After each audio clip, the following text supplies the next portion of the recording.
Ladies and gentlemen, I've been invited to interview Neil Bandry. Neil, it's a real pleasure to be invited to your church, and here we are. And of course, an obvious question would be, tell us how you became the officiator at the Church of Perpetual Life. Richard, all my life, I feel that I've been led to this position, led to doing this.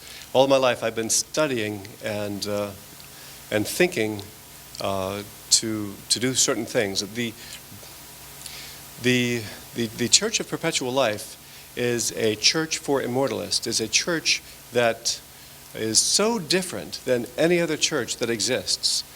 You can be Catholic, you can be Buddhist, you can be Hindu. It doesn't matter what your belief is. You can bring those beliefs here, and if you wish to end aging, if you wish to live here on this planet for a long time and have a great longevity with health, aging with health, that is to say, ending aging with health. So consider, imagine that death may be an option. Imagine that aging could be reversed. You know, it was about 1 week before my wedding when I flew out to UCLA, and there was a great symposium going on, and I met a gentleman named Dr. Aubrey de Grey. Dr. Aubrey de Grey was putting on a symposium of scientists from all over the world, and they were coming together to discuss many different things toward the ending of aging-related diseases. And in those symposiums, I was able to sit in on scientific lectures and listen to wonderful things. Many of those things I really didn't understand. These were scientific expositions, and I didn't understand all of what was going on, but I had a sense of what was going on, and I could understand some of the things, and it was a great pleasure to rub elbows with some of the greatest scientists that are working on these, defeating these diseases, and if you would consider aging as a disease, to defeat that in the end. There was one particular scientist from the Golden Triangle in North Carolina. I believe his name was Dr. Zhen, and he was giving a presentation on defeating a type of cancer, and at the symposium he announced to the world that they had found a particular cure for this cancer, and that they were going to be able then to treat people and cure this terrible, terrible cancer.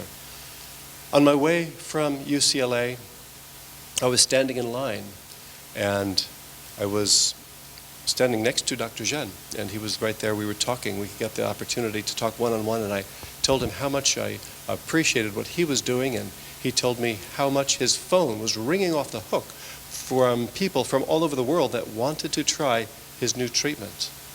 And he said that it was a shame that they only had the funding to be able to treat a few people, that they couldn't help everyone. And I said to Dr. Zhen, who was from China, who came to the Golden Triangle, and I said, you know, it's great when Asian and Eastern culture, it's great when East meets West.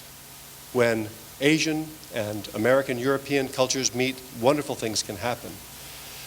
In this case, you had some great insights and met with an American researcher, and the two of you have collaborated and come together and have found a way to defeat this type of cancer. And in the work that you were talking about, I think that one of the things that you might do would be perhaps to add the use of a microscopic camera.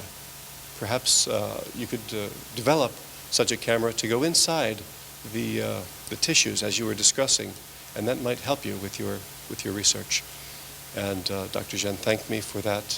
He said that he was going to try to do so, and it was a fantastic experience to be out there in UCLA with all of the people that were doing these great things. And it's so interesting to think of these microscopic devices nowadays, because in Israel they developed a pill that you swallow that actually goes through your system, and they can actually later study what they find without any invasive procedures. So things that occur today would have been regarded as science fiction in the past, as you alluded to in one of your previous lectures. So it's really interesting that what was fantasy is becoming fact. What are your thoughts on that? Yes, it is. It's very exciting. You know, there's an old Chinese proverb that says, you should live in exciting times. And Richard, I think these are the most exciting times. If we have the opportunity to defeat death and aging, shouldn't we do that? On that happy thought, I think we must conclude this interview for right now, and we will continue a little later with our next episode. Thank you, sir. Thank you.